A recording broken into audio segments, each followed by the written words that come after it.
सो hey everyone, तो आज से हम लोग पढ़ने वाले हैं class 10th civics chapter number 1। ठीक है, इसमें हम लोग इंट्रोडक्शन देखेंगे, कंटेंट डिस्कशन करेंगे और पीवाईक्यू मोस्ट रिपीटेड क्वेश्चन देखेंगे। और मैं इसके साथ आपको इसका नोट्स और पीपीटी भी प्रोवाइड कर दूंगा, जो कि आपको असाइनमेंट में हेल्प करेगा। ठीक है, और आपको ये पढ़ने में भी मदद मिला। ठीक है, चलिए शुरू करते हैं। ठीक है, तो देखिए, सबसे पहले हम लोग इसमें क्या क्या पढ़ने वाले हैं। तो व्हाट इज पावर शेयरिंग, ठीक है। उसके बाद हम लोग देखेंगे कि why is power sharing is so important. फिर हम लोग बेल्जियम और श्रीलंका का कहानी देखेंगे, और फिर हम लोग लास्ट में देखेंगे different forms of power sharing. ठीक है, चलिए शुरू करते हैं। सबसे पहले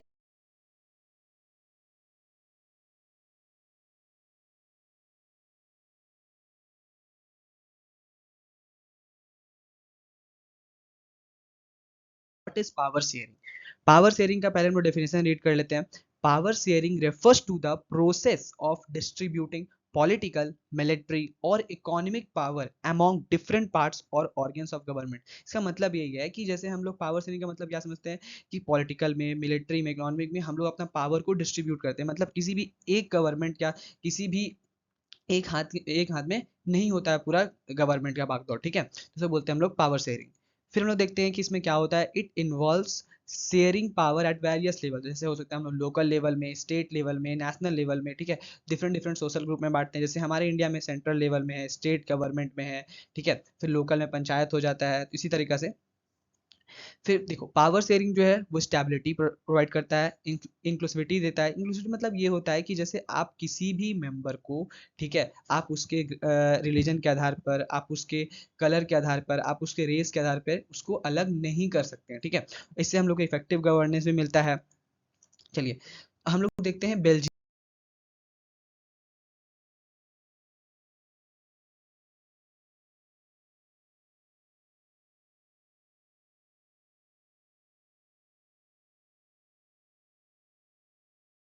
ठीक है, तो बेल्जियम जो है उसके बारे में हम लोग देख लेते हैं क्या क्या डिटेल्स है। तो इसका एरिया जो है वो इक्विवेलेंट टू हरियाणा है। ठीक है, पॉपुलेशन जो है वो 1 करोड़ है। ठीक है, ये बॉर्डर जो है वो शेयर करता है हमारा नीदरलैंड के साथ, जर्मनी के साथ और फ्रांस के साथ। ठीक है, ये जो हम लोग को येलो रीजन दिख रहा है उसको हम लोग बोलते हैं फ्लेमिश रीजन। ठीक है, इसमें डच स्पीकिंग पीपल जो है वो 59% ऑफ द पॉपुलेशन कॉन्स्टिट्यूट करते हैं। ठीक है, उसके बाद बात करते हैं हम लोग, ये जो आपको रेड रीजन दिख रहा है वो है वैलून रीजन। ठीक है, यहाँ पे मेनली फ्रेंच स्पीकिंग पीपल रहते हैं, जो कि 40% ऑफ द पॉपुलेशन कॉन्स्टिट्यूट करते हैं। और बचे हुए जो 1% पॉपुलेशन है वो यहाँ पे आपको ये ब्लू रीजन में दिख रहा होगा, जो कि जर्मन स्पीकिंग पीपल है। ठीक है, ये जो है वो हमारा बेल्जियम का कैपिटल है ब्रुसेल्स। ठीक है, अब हम लोग बात, बेल्जियम में मेजर प्रॉब्लम्स क्या था। ठीक है, तो ब्रुसेल जो है वो हम लोग को पता है कि बेल्जियम का राजधानी है। ठीक है, यहाँ पे फ्रेंच स्पीकिंग पीपल 80% रहते हैं, और डच स्पीकिंग पीपल जो हैं वो 20% रहते हैं। ठीक है, हम लोग अभी देखे थे कि फ्रेंच स्पीकिंग पीपल अगर पूरे बात किया जाए बेल्जियम में तो वो मेजोरिटी में नहीं थे। ठीक है, और डच स्पीकिंग पीपल जो है अगर पूरा बात किया जाए बेल्जियम में तो वो मेजोरिटी में थे। ठीक है, लेकिन यहाँ पे वो उल्टा हो जाता है, इसलिए यहाँ पे डिस्प्यूट होता है। और डिस्प्यूट का रीजन क्या है कि the little French speaking community was relatively more powerful and rich. ठीक है, this made the community speaking Dutch who who get the education and benefit of economic development much later। मतलब जो यहाँ के जो डच स्पीकिंग पीपल है, ठीक है, उन लोगों को बहुत बाद में अपॉर्चुनिटी मिला पढ़ने का। ठीक है, या बोल सकते हैं कि वहाँ पे जो भी इकोनॉमिक डेवलपमेंट हुआ बहुत बाद में उनको अपॉर्चुनिटी मिला, इसलिए डच स्पीकिंग पीपल जो है वो बहुत ज़्यादा नाराज थे इन लोगों से। ठीक है, फिर हम लोग देखेंगे आगे कैसे इन्होंने रिजॉल्व किया। ये जो है वो फ्रेंच एंड डच के बीच में 1950s और 1960 के बीच में बहुत टेंशन का माहौल रहा। प्रॉब्लम यही था कि डच जो है वो मेजोरिटी थे कंट्री में, ठीक है, लेकिन माइनॉरिटी थे कैपिटल में। कैपिटल इन सेंस हमारा बेल्जियम का कैपिटल ब्रुसेल्स में। ठीक है, अब हम लोग इसी के श्रीलंका में क्या है। ठीक है, श्रीलंका का बात किया जाए तो श्रीलंका का पॉपुलेशन जो है वो 2 करोड़ है। ठीक है, ये लोग इसका लोकेशन बात किया जाए तो हम लोग को सबको पता है कि ये इंडिया के सदर्न कोस्ट ऑफ तमिलनाडु में पाया जाता है। ठीक है, सब फीचर्स बात किया जाए, जैसा कि हम लोग को पता है कि जितना भी साउथ एशिया कंट्रीज है, ठीक है, वो एक पहले ही बहुत ज़्यादा डाइवर्स कंट्री है। हम लोग अपना इंडिया को ही ले लें तो यहाँ बहुत ज़्यादा डाइवर्सिटी पाया जाता है। हर एक जगह जगह पे लोगों का बोलने का बोलना बोली चेंज हो जाता है, यहाँ खाने का तरीका चेंज हो जाता है, ठीक है। तो वही चीज़ बोलते हैं हम लोग डाइवर्स कंट्री। यहाँ पे एक बहुत ही अच्छा फीचर बोले या बहुत ही अजीब फीचर बोल सकते हैं कि यहाँ पे केवल 7% ही जो है वो क्रिश्चियंस लोग रहते हैं, ठीक है, पूरे श्रीलंका में। ये जो आपको ऑरेंज रीजन दिख रहा है वो बोलते हैं हम लोग श्रीलंकन तमिल, ठीक है। पहले हम लोग समझते हैं कि पूरे श्रीलंका को दो भागों में, एक है सिन्हालीज लोग और एक है तुम्हारा तमिलियन लोग। तमिलियन लोग को भी दो भागों में बांटा गया, ठीक है। एक है श्रीलंकन तमिल और एक है हमारा इंडियन तमिल, ठीक है। श्रीलंकन तमिल उन लोगों को बोलते हैं जो मेनली वहां पे ही रहते हैं, वहां के नेटिव लोग हैं, ठीक है। उनको बोलते हैं हम लोग श्रीलंकन तमिल्स, जो कि 13% of the population and the location जो है वो नॉर्थ एंड ईस्टर्न रीजन में पाया जाता है, ठीक है। फिर हम लोग बात करते हैं कि सिन्हालीज जो कि वहाँ पे मेजोरिटी में थे, ठीक है। 74% ऑफ द पॉपुलेशन कॉन्स्टिट्यूट करते हैं और उनका मेनली जो एरिया वो सेंट्रल और सदर्न एशिया में पाया जाता है, ठीक है। फिर हम लोग अभी बात किए थे कि इंडियन तमिल, जो ये इंडियन तमिल वो लोग हैं जो कि मतलब इनके जो फोर फादर्स है वो इंडियंस हो है या वहाँ से आए हैं यहाँ पे, तो उनको बोलते हैं हम लोग इंडियन तमिल, जो कि 5% ऑफ द पॉपुलेशन कॉन्स्टिट्यूट करते हैं, ठीक है। अब हम लोग देखते में जो टेररिज्म इन श्रीलंका, ठीक है। तो जैसा कि हम लोग जानते हैं कि 1948 में श्रीलंका जो है वो इंडिपेंडेंट हो जाता है, ठीक है। और यहाँ पे सिन्हाली जो है वो डोमिनेंस थे, क्यों? क्योंकि उनका मेजोरिटी पावर था, तो वो लोग बोले कि हम लोग का अपना सरकार बनना चाहिए और हम ही लोग जो है वो सारा गवर्नमेंट को चलाएंगे, ठीक है। इसलिए 1956 में एक एक्ट पास होता है, ठीक है, जिसके तहत सिन्हालीज जो है ना, सिन्हालीज को ऑफिशियल लैंग्वेज माना जाता है और तमिलियन को पूरी तरह से इग्नोर कर दिया जाता है। तो इन लोगों को बहुत ज़्यादा बुरा लगता है, ठीक है। तो इन लोगों को गवर्नमेंट जॉब में, यूनिवर्सिटी पोजीशन में, हर जगह सिन्हालीज लोग को ही अपॉर्चुनिटीज दिया जाता है और तमिल को पूरी तरीके से इग्नोर किया जाता है। इसी के कारण देखिए क्या क्या श्रीलंकन तमिल जो है ना, उनको लगा कि हम लोग जो है ना वो एलिनेशन बिहेवियर हो रहा है उन लोग के, मतलब जैसे कि दुश्मन जैसा हो रहा है उन लोगों के साथ, ठीक है। उनको पॉलिटिकल राइट्स नहीं मिल रहा है, उन लोगों को जॉब में अपॉर्चुनिटीज नहीं मिल रहा है और भी बहुत सारा अपॉर्चुनिटीज था, ठीक है। तो इसी कारण से उन लोगों ने स्ट्रगल स्टार्ट किया, बहुत सारा पार्टीज बनाया तीन को रिजॉल्व कर किया जा सके, ठीक है। फिर 1980s में उसी के जवाब में वहां पे सिविल वॉर होता है। सिविल वॉर का मतलब ये होता है कि जैसे कोई भी एक कंट्री है, ठीक है, तो उनमें दो कम्युनिटीज है वो आपस में सत्ता के लिए या अपना हक के लिए लड़ रहे हैं, ठीक है, मतलब मेजोरिटी पाने के लिए, तो उसको बोलते हैं हम लोग सिविल वॉर। जब ये सिविल वॉर हुआ तो इसमें बहुत ज्यादा नुकसान हुआ, हजारों से ज्यादा लोगों की मौत हो गई, ठीक है। और बहुत सारे लोगों ने यहाँ से रिफ्यूजी बन के वो लोग मतलब यहाँ से चले गए, ठीक है। और वहां पे जो लोग बचे उन लोगों का लाइवलीहुड चला गया, ठीक है। पूरी तरह से वो लोग बर्बाद हो चुके थे। अब बात करते हैं अकोमोडेशन इन बेल्जियम, ठीक है। इसी का उल्टा हम लोग देखते हैं कि बेल्जियम में कैसे उन लोगों ने अपना देश को बहुत अच्छे से चलाने की कोशिश की, ठीक है। तो देखिए 1970 और 1993 के बीच में amend their parties 4 times so as to make an arrangement to leave everyone together, मतलब उन लोगों ने अपने पार्टीज को 4 बार अमेंड किया ताकि वो लोग अच्छे ढंग से रह सके, ठीक है। हम लोग देखते हैं बेल्जियम का मॉडल, और ये बहुत ज़्यादा इंपॉर्टेंट क्वेश्चन होता है, ठीक है। ये लगभग लगभग हर बार पूछा जाता है, आपके स्कूल्स में पूछा जा सकता है या बोर्ड एग्जाम में पूछा जाता है, ठीक है। बेल्जियम मॉडल, तो सबसे पहला है कि the number of French and Dutch speaking minister are equal in central government. सबसे पहला पॉइंट कि जो हम बेल्जियम मॉडल, सबसे पहला पॉइंट ये है कि फ्रेंच और डच स्पीकिंग मिनिस्टर्स जो है सेंट्रल गवर्नमेंट में वो दोनों इक्वल रहेंगे, ठीक है।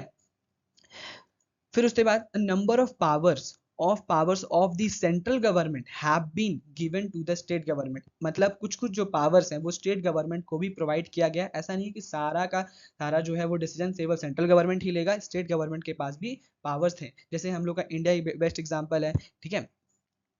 फिर बात करते हैं हम लोग इन केस ऑफ ब्रूजेल। ब्रूजेल में क्या था, वो कैपिटल में हम लोग अभी देख चुके हैं, वहाँ पे फ्रेंच स्पीकिंग पीपल जो है वो बहुत ज़्यादा मेजोरिटी में थे, लेकिन डच स्पीकिंग पीपल जो है वहाँ पे माइनॉरिटी में थे। वो वही मेन रीजन था उन लोगों के बीच में टेंशन का, ठीक है। तो डच जो है वो एक्सेप्ट कर लेते हैं equal representation in central government as because French speaking people accepted equal representation in Brussels. चलिए इसको समझते हैं कि ये बोलना क्या चाहता है। कि जैसे हम लोग जानते हैं कि डच जो है वो पूरे ब्राजील में, सॉरी माय मिस्टेक, बेल्जियम में पूरी तरीका से डोमिनेंस में थे, ठीक है।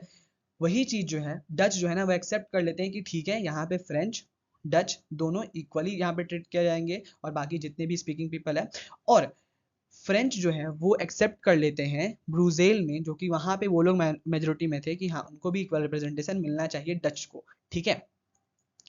फिर लास्ट पॉइंट यहाँ पे ये है कि apart from central and state government वहाँ पे एक तीसरा गवर्नमेंट बनाया गया जो कि कम्युनिटी गवर्नमेंट था। वो अलग अलग कम्युनिटी अपना अपना हिसाब से गवर्नमेंट बनाते थे, ठीक है। आप इसको एक प्रॉपर नोट्स की तरह भी यूज कर सकते हैं, ठीक है। अब हम लोग पढ़ते हैं the sharing of power is desirable, ठीक है। ये सबसे ज्यादा रिपीटेड किए जाने वाला ये क्वेश्चन है, ठीक है। हर बार ये 2023 में भी आ चुका है, 2024 में भी आ चुका है, ठीक है। तो इसको ध्यान से देखिएगा कि ये बोलना क्या जाता है। रीजन इन फेवर, तो it helps to reduce the possibility of conflict between communities. इसमें ये होता है कि जैसे हम लोग को क्यों पावर शेयरिंग करना चाहिए, तो ये जो हम लोग पढ़ेंगे अभी रीजन, वो उनके फेवर में, ठीक है। सबसे पहला ये है कि ये पार्टीज के बीच में, ठीक है, कम्युनिटीज के बीच में कॉन्फ्लिक्ट होने से बचाता है, ठीक है। अगर हम लोग पावर शेयर करके रखेंगे तो हम लोग को उतना ज्यादा कॉन्फ्लिक्ट नहीं होगा, ठीक है। Sharing of power is the very spirit of democracy. किसी भी डेमोक्रेटिक कंट्री के लिए हम जो शेयरिंग ऑफ पावर है ये बहुत ज्यादा जरूरी हो जाता है, ठीक है। क्योंकि डेमोक्रेसी का मतलब ही होता है कि people are the main source of the government, ठीक है। और अगर लोगों में ही हम लोग पावर शेयर नहीं करेंगे, अगर हम लोग सिर्फ एक मान लेते हैं सिर्फ सेंट्रल गवर्नमेंट ही सिर्फ सब करेगा, तो वो लोगों में वो डेमोक्रेसी वाली भावना नहीं आ पाती है, ठीक है। इसमें देखिए ये दो है, एक है प्रूडेंशियल और एक है मोरल। तो प्रूडेंशियल फॉर्म क्या बोलता है कि sharing of power brings out better outcomes, ठीक है। फिर दूसरा जो मोरल वैल्यू ये है इसका कि sharing of power is valuable in terms of her एक चीज में जो तुम्हारा आपका जो पावर शेयरिंग है वो बहुत ज्यादा वैल्यूबल हो जाता है। फिर हम लोग पढ़ेंगे कि फॉर्म्स ऑफ पावर शेयरिंग, ठीक है। Democracy, people are the major source of all political power. हम लोग अभी जस्ट देखें कि लोग जो ही हैं, लोग ही मेनली हम लोग का जितना भी पॉलिटिकल पावर है उनका मेन सोर्स कौन है, तो वो लोग हैं, ठीक है। फिर बात करते हैं सबसे पहला फॉर्म्स ऑफ शेयरिंग, ठीक है।